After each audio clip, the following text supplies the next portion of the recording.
All right. Welcome to another episode of Remote Voices. We took a week off. We are back now. We've got an amazing guest. I'm going to go ahead and introduce KP from Cuppa. Tell us a little bit about yourself, what your app is, what you're working on. Yeah, what do you got, man? Awesome. Hey there. So my name is KP. Thanks for thanks for having me on the show, Justin and Jordan, both of you guys. I've heard great things about Yak and excited to dive into it in a minute. So I'm one of the co-founders of Cuppa, and Cuppa is the internet's first coffee house, and it's all fully virtual.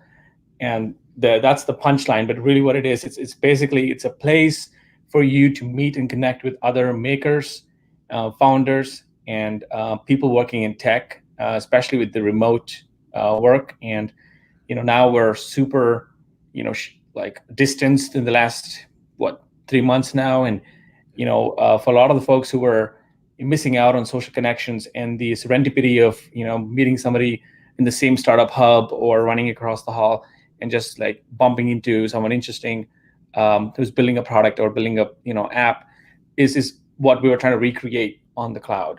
And so it's a great community. It's we launched our beta.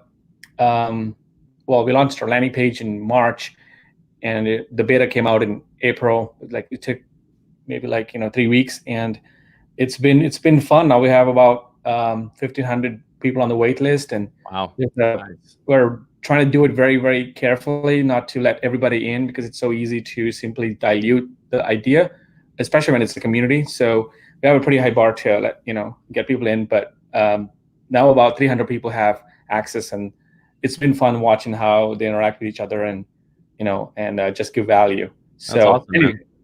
long story, short. Cuppa is kind of like a coffee shop on the cloud. Awesome. What's your background? Are you a developer? Have you worked at startups before? I think Hunter, told me that you had a pretty cool story. Sure. So my background's been in product all my adult life. I've graduated from Vanderbilt University like 2013. I'm dating myself, but ever since then I've always been in the product space. I was in the product teams, product manager, and building products. I was on NBA mobile app team.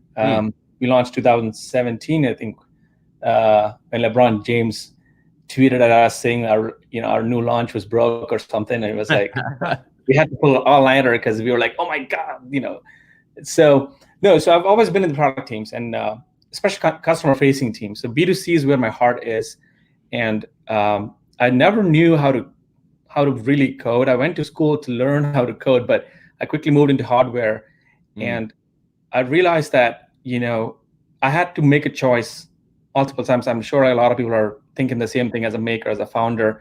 Would you spend the rest of your life learning how to code, or would you spend the rest of your life with someone who knows how to code, but building an amazing experience and learning about how to deliver value at every encounter you get with your customers, right?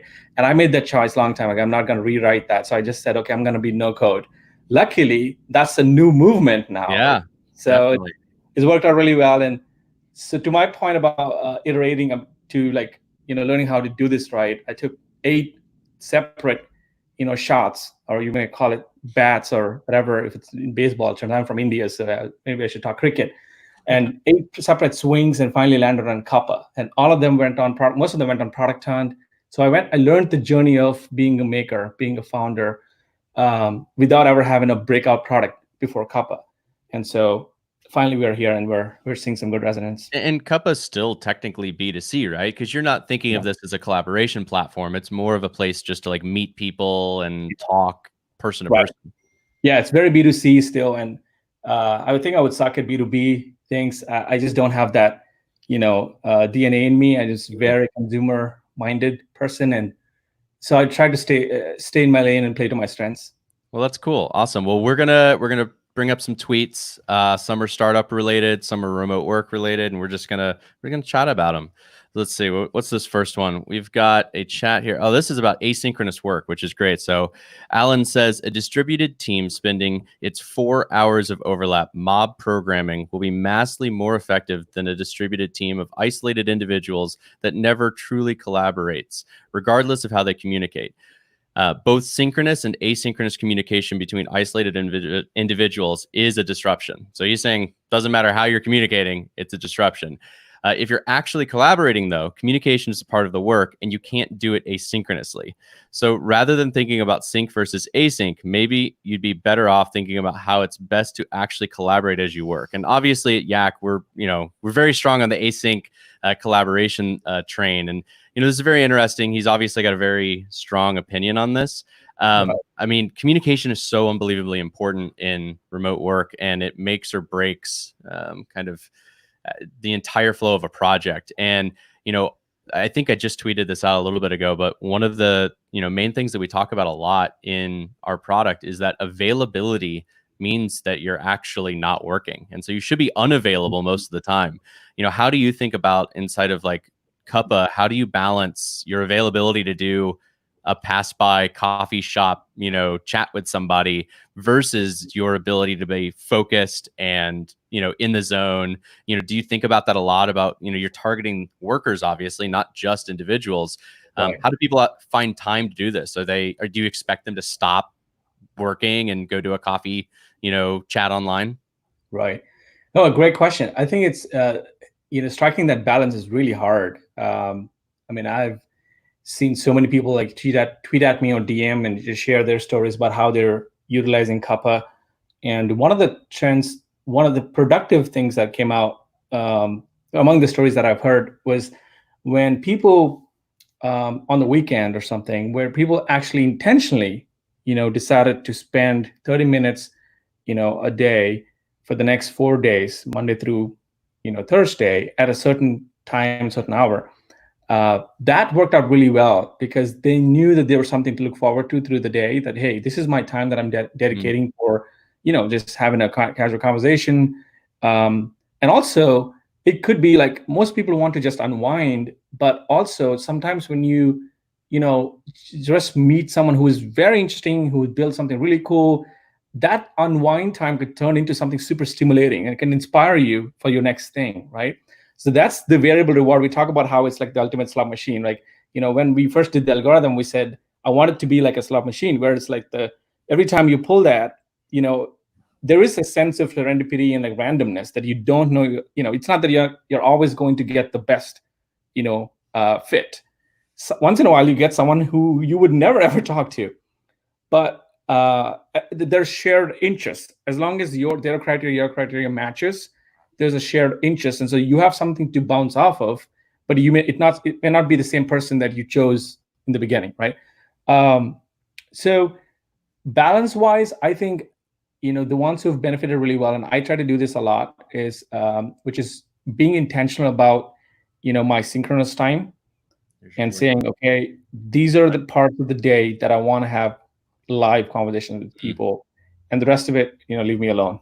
Yeah. I mean, I think rituals and habits have a lot to do with that. I mean, Jordan, you're in general probably the most ritualistic out of all of us. I feel like your days are, you go to the gym, you wake up, you eat breakfast, like it's all like pretty planned out. Do you think that factors into your workday at all? Do you work like that as well? Yeah, I think so. And I think that's why this tweet is particularly interesting. So like the way that I like to do things is like reserve like, this time to this time for meetings, this time to this time for like sitting down and getting deep work done. So I think it depends a lot on like everybody's kind of unique working style. For us, again, the async is just what makes the most sense. And like Justin said, in how I am in my personal life, I think rituals do play a massive, massive part into that.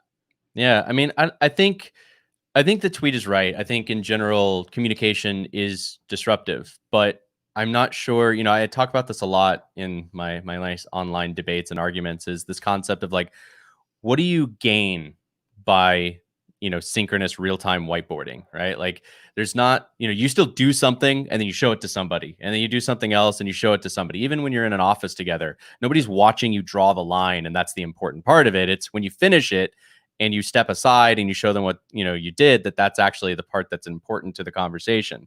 So I don't know that I agree that he says, actual collaboration can't happen asynchronous. I mean, obviously we don't agree. That's, kind of the point of Yak, but I think that he's, taking a misstep too far to say that it's not about, the disruption. Disruption is going to happen no matter what. But if you can decide how you're disrupted and you can have something planned in advance, just like you were saying, KP, like you can have something on your calendar, you can have a focus time. I recently hunted a product on Product Hunt. Reclaim.ai. You guys should definitely check that out. I plug them all the time. They have a calendar integration that basically auto blocks time on my calendar. And their new thing that I just hunted is called Habits. And I feel like Cuppa would slide right in there, perfectly, because you could create a habit around, synchronously meeting with somebody for, coffee over the internet. But what's cool about it is that it protects my time. And I think that defense of your time is probably the most important thing that we have as 100%. Workers, is defending your own time. And yeah, I feel like this tweet is a bit of a misfire, because as long as you're able to defend your time, it's not an interruption because you've planned for it. And so like my day is broken up in a way. I'm constantly, I have this kind of stuff that we've scheduled. I've got calls with VCs, I've got calls with customers. Like there's all kinds of calls that I'm doing throughout the day. But with like Reclaim automatically plugging in my calendar, it breaks up a morning catch-up routine for me, a lunch routine, and an afternoon catch-up. And it's automatically blocked out on my calendar. And what's cool is it automatically shifts according to the other things that I've, done. So like if I have to do like a noon meeting because it's the only time I have available, it'll automatically figure that out and like move my lunch 30 minutes so that I still have that lunch. And I think, like I was talking to Emilio yesterday, like he forgets to eat a lot, and I do the same thing. Like we get so caught up that like we're not taking lunch anymore. And I think that having everything scheduled out like that, not that your whole life has to be this just like massive schedule. But... I mean, I'm absolutely like that. Literally, I have it planned from like 8 to 8:05, do this in the morning. 8:05 to 8:10, I have that planned out. So I think the structure is absolutely. I'm not as structured as you. I need an app like Reclaim to structure me, because I won't be structured. What's our next slide here? All right. So, dear tech companies, employees don't need ping pong tables or beer fridges at work. Employees need flexibility to do their best work and enjoy life. For instance, working remotely. This is something we talk about a lot. We talk about how office space is going to change and we're going to need fun in life. I do think it's really interesting to think that a lot of offices thought that this was like the key to having a good office environment. It's like having all these fun things. And I've always thought like they're super distracting. I don't know, KP, have you worked in an office like this? Like I've never worked in an office like this, so I don't even know. It was like the key to having a good office environment. It's like having all these fun things. And I've always thought like they're super distracting. I don't know, KP, have you worked in an office like this? Like I've never worked in an office. That just happened. That's special. Well, don't hate on the ping pong, guys. I love the game. Can you guys hear me still? Yeah, we can hear you now. There was a crazy weird echo there. My thoughts were played back to me, which was special. Interesting. No, so I think what they're touching on is something deeper than just the superficial tables or beer fridges or whatever. It's this misalignment of what really means more to your employees versus what looks cool to present to VCs or to outsiders or whatever, right? The perks, the superficial perks, they all look cool, and they're like, they can pretend that we're like a cool, fun company. But I think, deep down, everybody knows you can't kid yourself for too long in any company, and especially it starts from the top down. I believe in the founders themselves on what they value the most. If they value, to your point about giving back time to people so that they can do whatever they want to do, whether it's ping pong or whatever, or it could be side projects, right? It could be something that they want to build. I think now this is the era of side projects. In the last 2 years to, I'm guessing, the next 10 years. So, I think allowing people to have complete agency on how they want to spend their free time, and even like optimizing for it, is to me more inclusive than simply throwing out, a bunch of perks here and there. I mean, that's probably touches on your product a little bit though, right? Is that ping pong tables might have been the way that somebody collaborates or connects with another Right. employee even at the same company. And if that is taken away and now we're all remote, maybe you do need something like Cuppa to kind of Right. replace that like fun interaction that's not work related. It's, you know, it's still work buddies, but maybe Right. it's casual. Right. Yeah. I think that's important. We had actually, we added this the last minute here. I don't know if you saw this tweet. This was I the love this. Yes. Unsplash guys. Yeah. Hunter sent this in our group chat, and like literally my only reply was stuff we need to just like keep a check on. Like it's like a great reminder and a refresher. But it's funny because at the same time, I think same day somebody else tweeted out that complexity is what sells often. And so it's like this dichotomy of like, how do you keep your product simple? And how do you compare that to what's complex? Because complexity is what's often feature rich, right?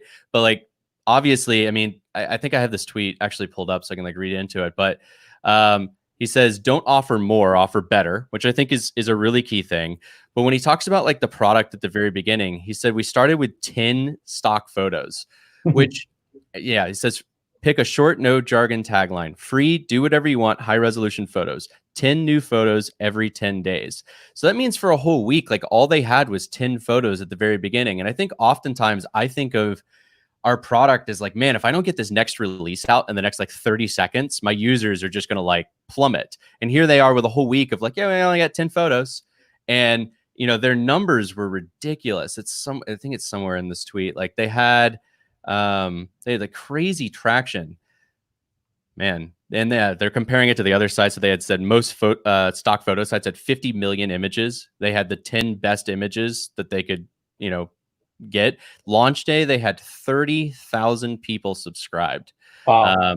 And then they hit 300,000 subscribers in a few months with no product changes. That is just like, I mean, it's testament. I think, you know, in this tweet, it says they subscribe from a Y Combinator, like a Hacker News post that went #1.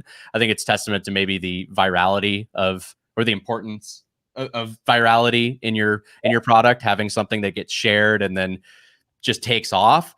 But it proves that if the right people find it, having, you know, if your competition and you're going up against, you know, another, let's say iStock or something, and an investor says like, you'll never be able to compete because they have 50 million images and you have 10. It's clearly not true, you know, as long as you're offering a better experience. You know, how do you think about this when you're building your product? You know, I think right now you said no code, so you are keeping it pretty relatively simple. You know, what else do you do, you know, intentionally, I guess, to keep your product simple?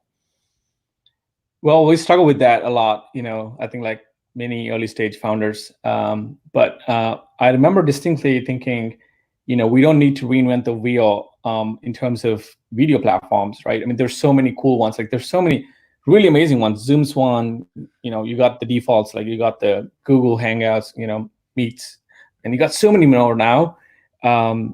So our first gut feeling was our CTO was like, okay, what do we do? And we almost like thought about rebuilding or recreating a video chat platform because it was, you know, he could do it and he's very talented and he loves building those kind of things. But we caught ourselves and said like, what? How can we no code the shit out of this? You know, it doesn't have to be fancy. It doesn't have to be pretty, because if people are coming to you, if it's fancy and pretty, then you're expecting, you know, a whole like a VC, you know, driven experience, right? They're expecting like a real mature product.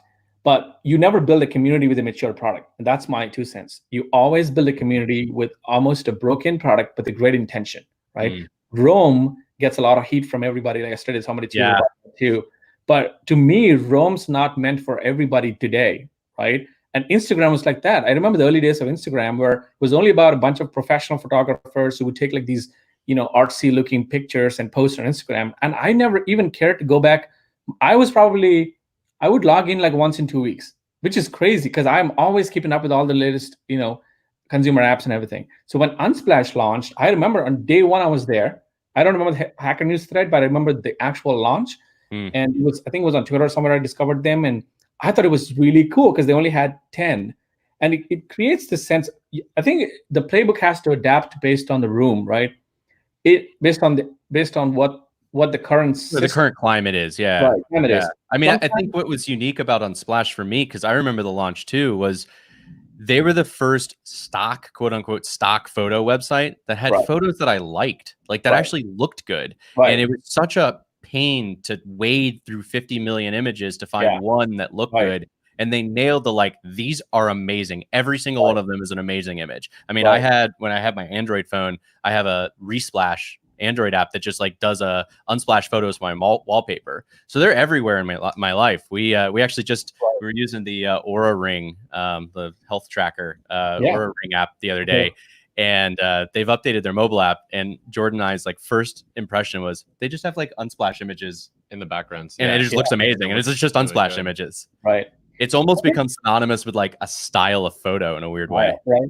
And also too, it's there. You know, I really am now with these numbers. I was blown away yesterday when I saw these. I was like, wow, they held out longer than I anticipated. You know, because if this was like 20,000-ish numbers, that makes sense. If they hit 300K with the same principle, which is insane to me, right?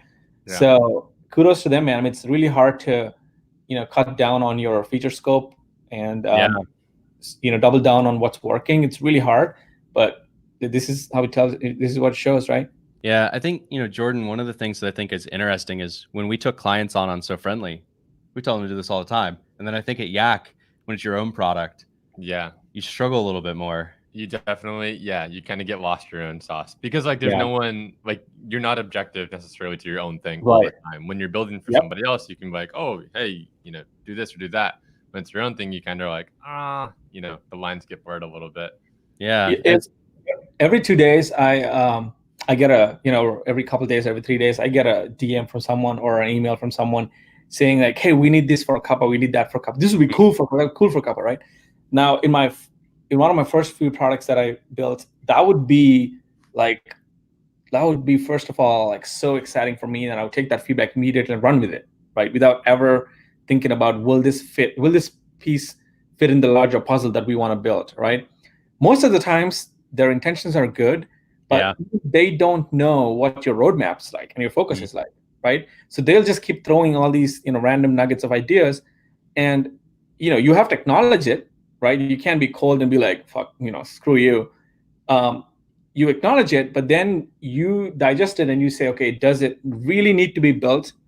Because if there's no core action behind that particular, you know, feature, you don't need that, right?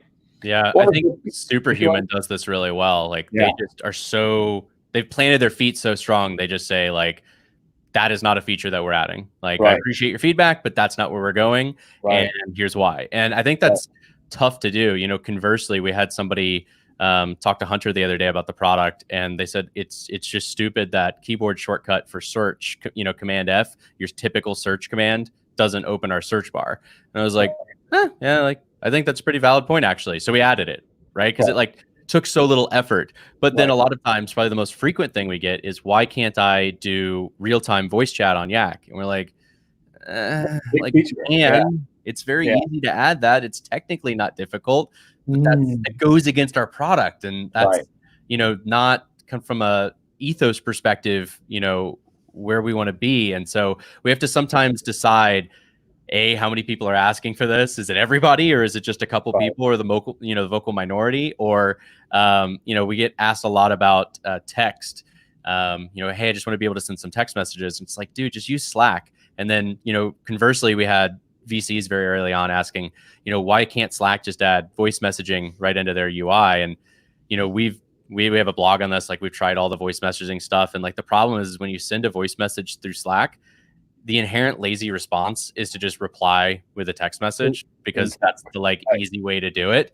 And then you lose out on the emotion and the tone and the high bandwidth that voice gains you. You know, there's a reason why you built Cuppa as like a video voice platform, right? Like it's the reason it's not a giant text messaging group, because you don't build relationships that way. And so, you know, we have to be very purposeful about, you know, the stuff that we're putting in. And I don't know. I liked this. If you haven't read this the thread, go off, read it. Michael Cho.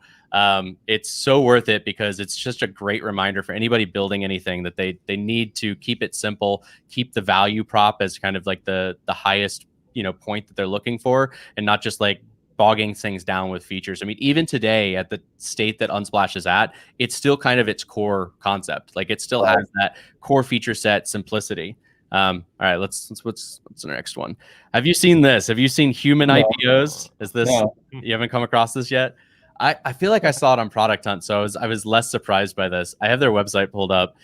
Human IPOs of people you believe in. Issue, trade, and redeem human equity backed by time. If you go to their website, you will notice that it is all a bunch of white people. I think some of them have black and white photos, maybe to hide that. The Twitter thread around this was a little funny. They said, "What a time to launch a product where you claim you're buying people in the middle of the Black Lives Matter protest." It does seem a little tone deaf. Our token black guy, Jordan, do you want to, speak about this? I talk with Hunter Justin about this stuff all the time. I think this is just, I guess I get the idea, but I think it comes across in like really bad taste. It's tone deaf. It totally is. It really is. Timing. And there's even, there's other people out there. I don't want to get really into it, but like people who are disguising like marketing employees and stuff, kind of behind all this craziness that's going on. So yeah, I just think it's very tone deaf and it reads kind of weird. But I mean, I guess looking at the product itself, I'm not sure like I totally get it. So the examples they give down here at the bottom are like Tim Cook has amortized 610,000% over the last 30 years. And like their whole concept is like, this is Mike. Mike is working on something cool. He is new, so his time costs almost nothing. So the idea is like you invest in like a founder or like a developer that you think is going to make it big. Maybe, I don't know, maybe they're a $30,000 a year employee, and in 2 years, they're now a $90,000 a year employee. And so since you bought in early, you can have them do stuff for you at a lower rate. But how is that not just like the inherent issue of undervaluing someone's value? Like if I have worked my way towards, a certain salary or a certain hourly rate as a contractor or whatever, I want to be paid that. The fact that you invested in me early on does not entitle you to cheaper rates. Like, I don't know. I give maybe my friends and my family special rates, but like, this seems weird. Yeah. It's super weird. I think it's, I feel like it sounds like some of these ideas, they sound like good ideas in theory, right? But when you actually see them, you examine them, you're like, it's a mess. And this is one of those classic ideas, Yeah. I think the tone that probably most bothers me coming from Florida, not being in the Silicon Valley, bucket, I guess, is that if you look at like all the people on the site, like they're all like Forbes 30 under 30s. If you look at like the Twitter thread, that's basically all it's talking is about is like, man, I'm so jealous I'm not on the list. Not like, it's the bro club. It's the I just don't understand generically like why you would want this. So like, sure, like bro culture, like I get it maybe, but like for like the normal worker in like South Carolina, like why would anybody? I get why I would want to be listed on it, but sure, I don't know why I would want to use it. Yeah. That seems weird to me. Like, I'm not going to buy shares of you. Yeah. That's insulting to you, I think. Yeah. That's my point. It's super. You can buy, other things, but yeah, it's a mess. I think it's, I'm glad it didn't come into my sphere yet. Yeah. It's really weird. So I think, we talk about there's never a good time to ship. I would say that now is literally not the right time to ship this. Like you should have just waited a couple of weeks to announce this. It's the current state. I mean, we skipped our podcast 2 weeks in a row now. Go back to the drawing board, folks. We've decided not really to market new releases. We haven't done a product hunt launch in a while. Like it's just not the time There's just more to launch anything in the general world to focus on right now. But certainly don't launch something where you're buying people. That's over the top. All right, what's next? Google removes TikTok clone. I don't know, Zen. Is that how you say it? Zen? I think so. Zen from Play Store after reports of plagiarism. Have you seen this app, KP? Oh, we lost our video. Zen? No. It's like a TikTok clone. I'm just gonna like turn our video off because it's like not important anymore anyway. It's a TikTok clone, but I think they pay you to post. I think that's something like the that. pitch. Yeah. And so you get paid for uploading content. This was clearly a well-funded startup that was gonna pay everybody to fill their empty room. I mean, every social startup has the empty room problem, right? You go into a new app and it's just empty, and so it's boring and there's no content. So I guess we'll just precede the content by paying people. Right. So the inherent obvious thing happened. People were just uploading content that they didn't own, and so they were getting takedown requests, and so Google had to remove the app. Like, how insane is that? That you got to the point where you incentivized illegal behavior because you couldn't get users, I guess, a traditional way. I've heard of growth hacks. You look at Airbnb as being like a really early use case of this, where they would like go to other people's houses, take professional photos, and use those professional photos so that their posts look good. Why wouldn't they have just gone to creators though, and like paid creators to make content, paying users to just upload stuff? It's definitely sleazy, but I mean, clearly worked. They topped the charts, #1. Yeah, it's one of those things where you have to draw the line for yourself, and think about the long-term plays, right? I mean, some of these things are super short-term, plays, and it saddens me that there's so much founder energy and employees' energy going into shit like this that won't last 3 months, So it's yeah. How are you getting users? Well, so the empty room problem, right? Luckily, we never had that problem from day one, because the size of the room was a closet, and I made sure that the room size was very small from the beginning, right? I mean, so the V1 of Kappa, when I launched the landing page, it was just a landing page, and I wanted to see if we would get enough people to buy just with the landing page. We didn't have any product, we didn't have nothing, and we had about 250 people that weekend sign up. And I don't have a huge following on Twitter or anything, so that told me something, that there was some signal here. So we started there, and I just took a quick look at the list of people who joined, and some of these people were like, well-known people and people that I recognize, and they're smart people. So I'm like, okay, so there's some signal for sure here. It's not just a bunch of random bots on Twitter. So with that, I built the V1 completely manually. So I was the matchmaker for the first 2 weeks, because I didn't want to, spend time building, code solution if there was no demand, if there was no interest there.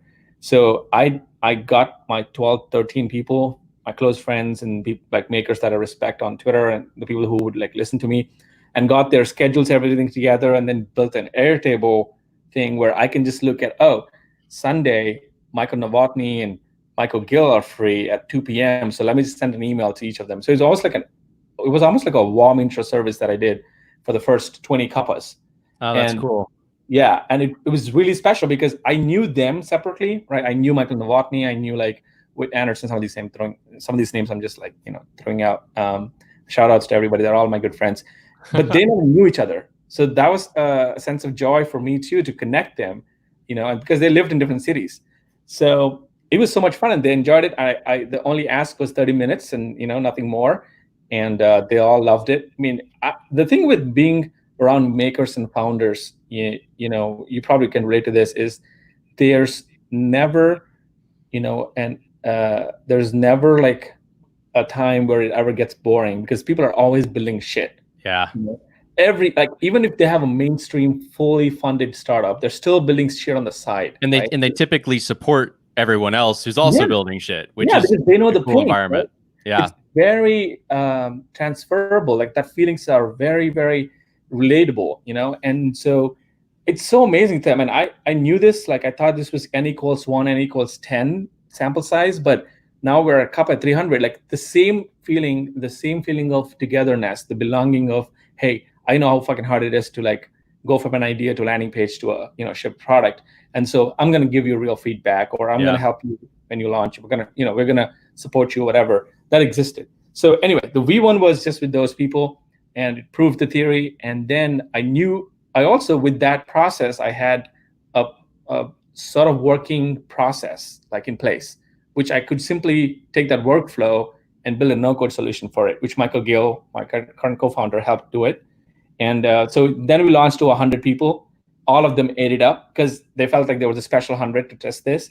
And so we kept increasing the size of the room, so you never had an empty room, So Yeah. that's one contrarian thing that I think, I wouldn't have done like maybe a year ago. I just learned that from my recent times here. I got reached out to on Twitter recently by this company called Matchbox.vc. Yeah, I know them. Yeah. Yeah. And so they did something very similar, like Right. super guerrilla, reach out, like, hey, we want you involved. Like, do you want to be involved?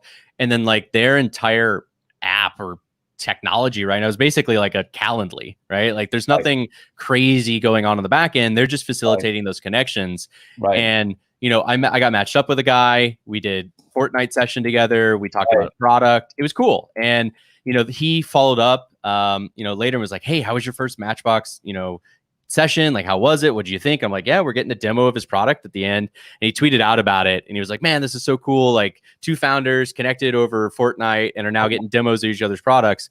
And I think that's, I talk about this a lot in like how we talk about Yak's growth. And I think we're fortunate to have, the users that we have and the growth that we have. But a lot of people are like, man, how did you guys do this? You came out of nowhere. And it's like, dude, we were just like earnest and honest, like involved in the community for the last year, loud and proud about what we were building, chatting, people constantly. I'm in a bunch of like maker groups and like Slack channels.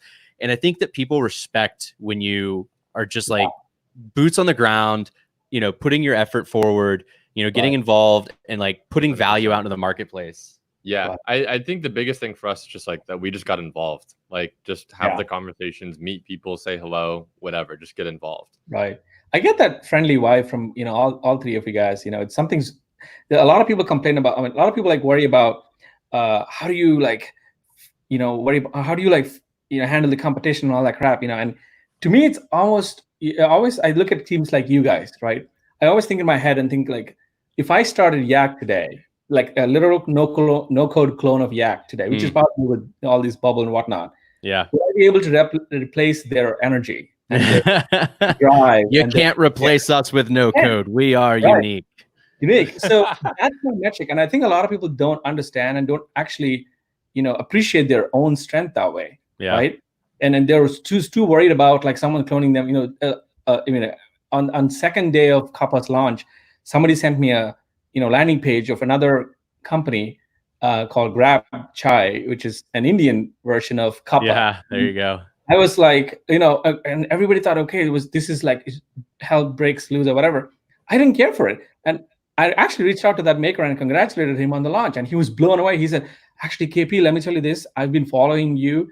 I swear, I definitely didn't see the launch of Kappa, which.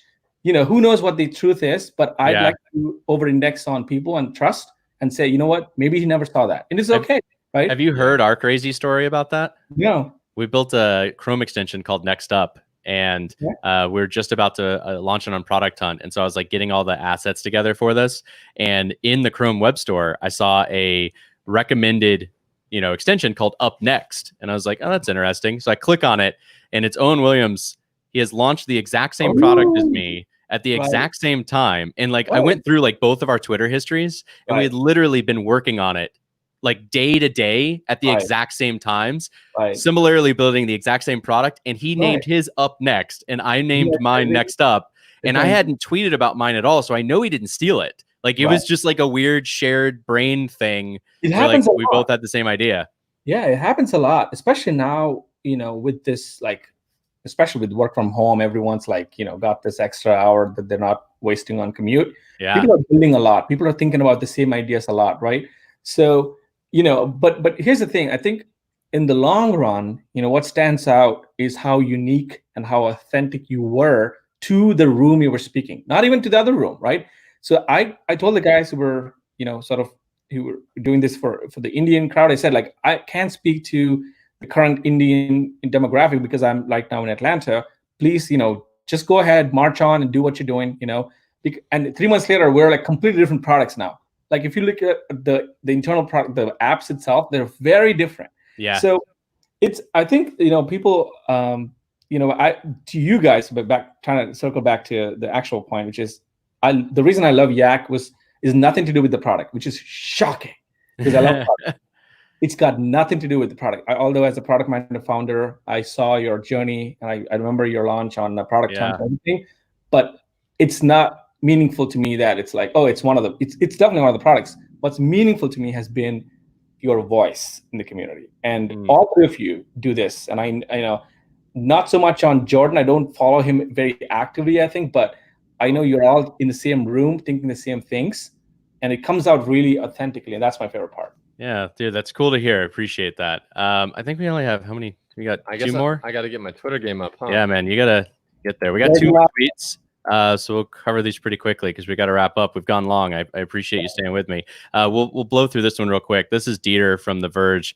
I'm not gonna read the tweet, but basically, Android 11 beta has this new thing called voice access, and I like to bring this up just because Hunter talks a lot about how Yak is, maybe a little early, right? And the kind of thing that we think about is, what are you going to do? How are you going to communicate with people once keyboards and mice are no longer around? And we think about AR, mounted headsets, glasses, things like that. And I think that, you see Android already making this like first step. You can start to interface with the OS just by calling out buttons and menus and tabs. And being able to use your voice to run through an OS like that may seem just like silly and ridiculous right now, but as hardware starts to advance, as interfaces start to change, we're going to need a way to communicate with the device, but also communicate with our teammates that's voice and kind of like hands-free driven. And so it's exciting to see this like first step already being, pushed into Android. And I think obviously some of the first AR headsets, I bet, are just going to be running Android on the back end. I know, even our VR headsets like the Oculus Quest are running Android. So it's cool to see this, first step from Google, from the Android team, already putting voice at a forefront, which is obviously exciting for us at Yak. I think we talked about this at the very beginning as well. Simplicity is a great virtue, but it requires hard work to achieve it and education to appreciate it. And to make matters worse, complexity sells better. I think we've talked about that a lot, this concept throughout this entire episode. And I think it was super exciting to hear your perspective on this, KP. I love that you started with a no-code approach. I think that's admirable and impressive to where you're at today. I also think in general, that complexity sells better. Maybe on the surface value, right? Like maybe on the surface, like people hear complexity and they think, wow, that's impressive. But at the end of the day, when you look at, think about Magic Leap, right? I think that's just humans' natural instinct in general. Think about it. When you go to a gym and you see all these like fancy equipments and things like that, people are like, oh, whoa, it's really complex. This must be like a really good place to work out. And then after a little bit, you may discover it may or may not be like the best gym. Yeah, you were talking about this today with me with your sports basketball. trainer. Yeah, when I used to like coach basketball back in high school and stuff, the parents would want to see all the cones and ladders and all that fancy stuff. And they're like, wow, that must be like a really good workout. When in fact, it's like you just really need to run sprints and like generically just stay in shape. So yeah, it's weird. Complexity, I think, is what sells on the surface, but for long-term value, I think it's definitely like the simplicity and ease of use that makes something go. Apple's a classic example on that, right? It's for sure. Yeah, probably the example on that. The example, yeah. I'm a huge fan of Steve Jobs, and I'm sure you guys relate to what I'm about to say. I think Apple stands as one rare example in this sea of Fortune 100 companies that are inundated with shit that's everywhere. Like there's so much product lines and so many, multiple lines of things, but Apple is definitely an outlier, Yeah. And so it's something there. And also now the world's most expensive, the highest market cap. Yeah, absolutely. So it worked out, obviously. That's the way to do it. Well, dude, thank you so much for joining us. Yeah, thank you, man. Thanks for staying long. Thank you. Where can people connect with you? Where can people sign up for Cuppa? Give them kind of the rundown here before we go off. Sounds good. Thanks for having me, and this is fun. I didn't realize we almost ran over. It felt like a real fun conversation. Yeah. So you can reach out to me. I'm very active on Twitter. So my handle is @thisiskp_. And you can reach out and join Cuppa at getcuppa.io. Awesome. We'll put some links in the show notes when this goes live. Thank you so much for joining us, man. I'm going to pull you out and we'll kind of sign off with some music here. Thanks so much, dude. Thanks, Awesome. man. Yeah.